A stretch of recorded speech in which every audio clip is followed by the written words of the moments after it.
दोस्तों नमस्कार। The knowledge world में आपका स्वागत है। दोस्तों लड़ाई खुल्लम खुल्ला है। मनु स्मृति बनाम अंबेडकर स्मृति। भारत का संविधान बाबा साहेब और भारत के मूल निवासियों की स्मृति है, जो सबकी बात करता है, सबको समान अवसर देता है। मनु का दंड विधान सबकी बात नहीं करता है, वो कुछ ही लोगों को अवसर देता है, जो इस देश भारतवर्ष में अन्याय, अत्याचार, दुराचार, सब तरह की विपदाओं का जनक है। मनु की मनुस्मृति सब पापों और अनाचार की जननी है। मनुस्मृति संसार की सबसे गंदी और मानव जगत पर अन्याय और अत्याचार की जननी है। इसी किताब मनुस्मृति के कारण भारत ही नहीं, भारतवर्ष के मूल निवासियों को, स्त्रियों को उनकी शिक्षा से रोका गया, उनको पढ़ने से रोका गया और शिक्षा के बिना हमारी मति चली गई। और मति यानी ज्ञान के चले जाने से संपत्ति नष्ट हो गई और संपत्ति के नष्ट हो जाने से हम गुलाम हो गए। इतने अनर्थ सिर्फ इस एक किताब ने किए, मनुस्मृति ने किए। यह देश भारतवर्ष सम्राट अशोक महान के समय में पूरे संसार का नेतृत्व करता था और विश्व गुरु था। सोने की चिड़िया बनकर पूरे संसार को अपनी उन्नतपूर्ण बुलंदियों से आगे बढ़ा रहा था। मगर इस देश भारतवर्ष पर इस मनुस्मृति की नज़र लग गई और यह सोने की चिड़िया भारतवर्ष विदेशी आक्रांताओं का हजारों वर्षों तक गुलाम बन गया। इसी मनुस्मृति ने उनके अनुयायियों ने विदेशी आक्रांता मोहम्मद बिन कासिम को बुलाया, महमूद गजनबी को बुलाया, मोहम्मद गोरी को बुलाया, तुर्कों को बुलाया, अलाउद्दीन खिलजी को बुलाया, बख्तियार खिलजी को बुलाया, बाबर को बुलाया, मुगलों को बुलाया और अंग्रेज़ों को बुलाया और खूब मिलजुल कर भारतवर्ष को मनुस्मृति ने और उनके अनुयायियों ने लुटवाया और शासन सत्ता में भागीदारी दी। और इन सभी विदेशी आक्रांताओं को ख़त्म करने के लिए और उनके साथ साथ ही भारतीय मूल निवासियों को ख़त्म करने के लिए, उन्हें बर्बाद करने के लिए अंग्रेज़ों को बुलाया। पर 100 साल शासन करने के बाद अंग्रेज़ इस बात को पूरी तरह समझ गए कि इसी मनुस्मृति ने पूर्ववर्ती आक्रांताओं की तरह मुझे भी बुलाया है कि मैं भी पूर्ववर्ती आक्रांताओं की तरह भारत के मूल निवासियों पर अन्याय और अत्याचार करूं और मनवादियों को खूब रबड़ी और मलाई खिलाऊं और शासन सत्ता में भागीदारी दूं। पर अंग्रेज़ इनसे भी चालाक निकले, वो सब इनकी चालाकी समझ गए और अब अंग्रेज़ इन मनवादियों को किनारे लगाने लगे और इनको आश्रय देना बंद कर दिया और देश के शूद्रों, पिछड़ों, दलितों और आदिवासियों को आश्रय देना शुरू किया। धीरे धीरे एक समय आया, 1 जनवरी 1818। इस समय भारतवर्ष में मनवादी राजाओं, पेशवाओं और महारों के बीच गुलामी का संघर्ष चल रहा था। इसमें पेशवाओं ने इन अछूत महारों पर बहुत ही अत्याचार कर रखे थे। उनके गले में हांडी और कमर में झाड़ू बांध दिया गया और दिन में ना निकलने का प्रावधान पास कर दिया गया। इससे तंग आकर महारों ने अवसर पाकर 1 जनवरी 1818 को पेशवाओं से युद्ध करने का निर्णय ले लिया और जिन हाथों ने कभी पढ़ना लिखना नहीं सीखा था, उन महारों ने बाजीराव पेशवा के 28,000 सैनिकों को युद्धभूमि में कुछ घंटे में मूली गाजर की तरह काट डाला। यह एक अवसर था, भारत के मूल निवासियों की शक्ति का प्रदर्शन था और भारत के मूल निवासियों में छिपी प्रतिभा को देखकर अंग्रेज दंग रह गए। अंग्रेजों ने भारत में भारतीय मूल निवासियों को शिक्षा के अधिकार दे दिए, शिक्षा के समान अवसर दे दिए। फिर क्या था, देश में तमाम शूद्र, पिछड़े, दलित, अछूत, आदिवासी स्कूल जाने लगे।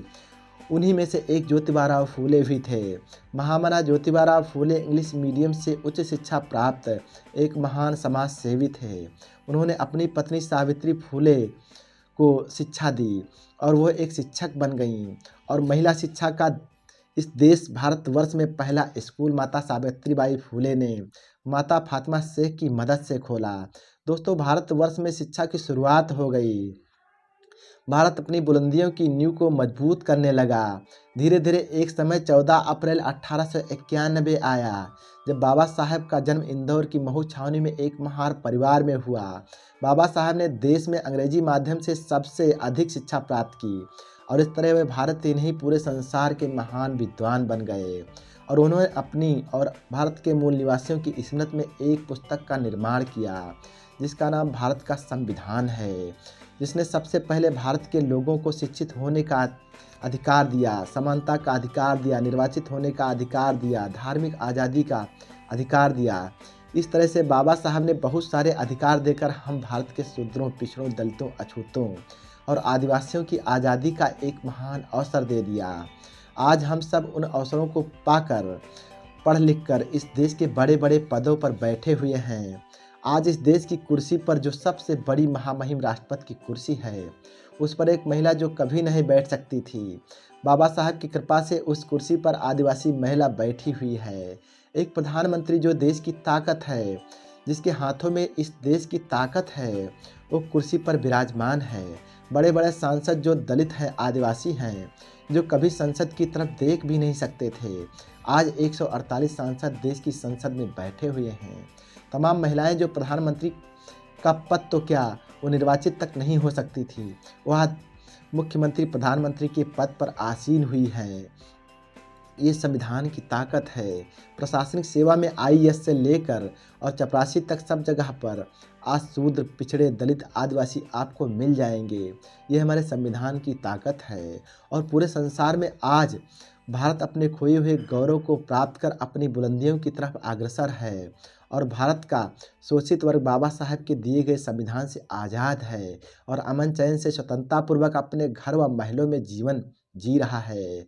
हमारी लड़ाई खुली है कि जिस मनुस्मृति के कारण हम गुलाम हुए थे, जिस मनुस्मृति के कारण हमारा देश बर्बाद हो गया था, आज बाबा साहब अम्बेडकर की एक किताब, उनके संविधान ने इस देश को बचा लिया है और आज देश तरक्की कर रहा है, अपने खोए हुए गौरव को प्राप्त कर रहा है।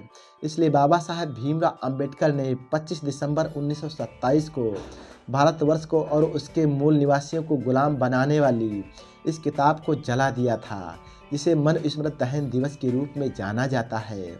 और 26 जनवरी सन 1950 को भारतवर्ष को एक महान किताब दी, जिसका नाम भारत का संविधान है, जो सबको समान अवसर देता है, सबको जीवन जीने का अवसर देता है, सबको उन्नत करने का अवसर देता है। और उसी के रास्ते पर चलकर आज भारतवर्ष अपनी उन्नत कर रहा है। ये बाबा साहब भीमराव अंबेडकर की देन है, जो भारतवर्ष के राष्ट्र निर्माता हैं, भारत के पितामह हैं। इसलिए मेरे प्यारे भाइयों, मैं बाबा साहब भीमराव अंबेडकर को इस देश का पितामह मानता हूँ, क्योंकि वे इस देश के नायक के रूप में पूरे संसार में जाने जाते हैं। दोस्तों, अगर हमारी वीडियो आपको पसंद आई हो तो हमारी वीडियो को खूब शेयर करें और चैनल को सब्सक्राइब करें। इसी के साथ धन्यवाद दोस्तों।